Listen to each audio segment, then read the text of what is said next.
Olá pessoal, aqui é o Rafael da Italianza e hoje eu quero falar com vocês a respeito de alguns conceitos básicos sobre os tipos de reconhecimento de cidadania italiana que existem. Muitas vezes eu vejo na internet alguns boatos se espalharem com relação ao reconhecimento da cidadania italiana e muitas vezes esses boatos estão baseados em falta de entendimento de alguns pequenos conceitos de como se dá o reconhecimento da cidadania italiana. Então, para resumir para vocês, existem basicamente 3 formas de reconhecimento da cidadania italiana. A primeira que eu vou falar com vocês a respeito é a ius solis, ou iuris solis, que é o reconhecimento da cidadania por nascimento no local. Essa é a modalidade que a gente tem aí no Brasil e por isso muitas vezes a gente confunde com a forma como as coisas funcionam aqui na Itália, que é o próximo tópico que eu vou falar. Basicamente, no Brasil, aquele que nasce em território brasileiro, salvo algumas exceções, são considerados brasileiros. Esse seria o direito de cidadania por solo. Aqui na Itália também existe este formato, mas ele é bem diferente do brasileiro. Na verdade, só existem 3 casos em que a pessoa que nasce aqui na Itália é considerada italiano, se o caso dela não se enquadrar em outro tipo que também dê direito à cidadania. Mas basicamente, para a pessoa conseguir o direito à cidadania italiana por nascimento aqui no local, em território italiano, ela tem que estar em uma das 3 condições. A primeira delas é ter pais ou genitores não identificados. Ou seja, se a pessoa nasce aqui na Itália e não é possível identificar os pais, ela recebe a cidadania italiana. Também, se ela nasce na Itália e ela não tem direito a nenhuma outra cidadania de nenhuma outra forma, ela passa a ter direito à cidadania italiana. E a terceira forma é se ela nasce aqui na Itália, mesmo que os pais tenham cidadania de outro país, mas por algum motivo legal daquele seu país de origem, ela não pode ter a mesma cidadania que os pais. E aí ela também recebe a cidadania italiana. Então, no caso da cidadania por território aqui na Itália, ela basicamente é uma exceção. Ela só é válida e as pessoas só têm direito a ela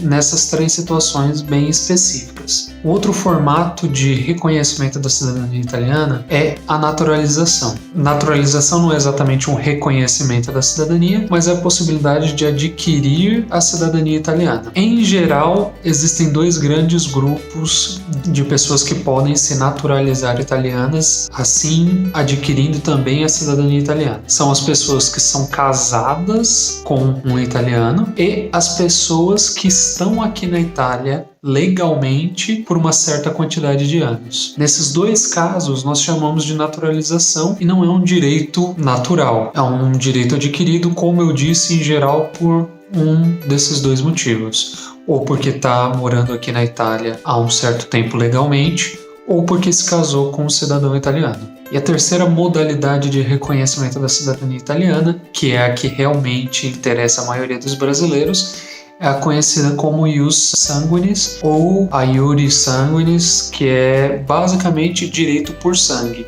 Essa é a modalidade comum aqui da Itália e que pra gente como brasileiros é um pouquinho estranho, apesar dela também se aplicar aí no Brasil. Basicamente, se você é filho de italianos, você é italiano. E é por isso que nós brasileiros, nascidos no Brasil, mas que temos um antepassado que é italiano, temos ainda o direito de reconhecer a cidadania italiana. Porque como nós temos sangue italiano, nós temos o direito à cidadania italiana. Ainda dentro do direito à cidadania por sangue, existem algumas modalidades ou categorias para conseguir reconhecer essa cidadania. E eu não vou tratar delas com detalhes aqui, mas eu vou citar cada uma delas. Basicamente, as formas mais comuns ou os casos mais comuns que nós vemos do reconhecimento por sangue é o reconhecimento administrativo, é aquele que a maioria das pessoas faz, seja no Brasil ou seja aqui na Itália, que é comprovar sua ligação com o antenato italiano e assim conseguir o reconhecimento da sua cidadania. O outro formato, que também é chamado de via judicial ou via materna, é aquele em que a pessoa, apesar da legislação não dizer claramente que a pessoa tem direito à cidadania italiana, que é aquele caso quando existe uma mulher na linha de transmissão da cidadania e o filho dessa mulher nasceu depois de 1948, mas ainda assim,